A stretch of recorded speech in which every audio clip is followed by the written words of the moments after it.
आज विश्व योग दिवस। एही अवसर में शेरगढ़ ब्लॉक परिसर मध्य पालित हो जाइछि। योग द्वारा उभय शरीर और मन सुस्थ रही है। योग व्यक्तिर मनोभावना और शक्तिर स्तर में काम करिथाए। योग जीवनर समस्त दिगरे संतुलन रक्षा करी एक सुस्थ वातावरण तैयारी करे। तेणु रोग को प्रतिहत करने, स्वास्थ्य और जीवनशैली में सकारात्मक प्रभाव पकाइबा स्वीकार करा जाए।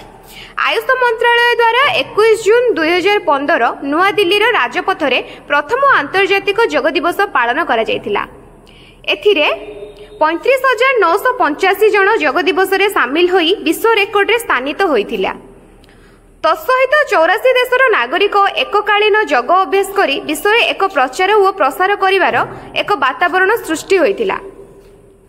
एहीपरि प्रतिवर्ष परी एही वर्ष योग दिवस रे शेरगढ़ ब्लॉक रो गोष्ठी उन्नयन अधिकारी सुधांशु शेखर तरेई, खेल शिक्षक, सांबादिक, ब्लॉक रो कार्यरत कर्मचारी और जनसाधारण योग दिवस रे भाग नेइथिले। करुणाकर बड़त्या योग गुरु सुधांशु शेखर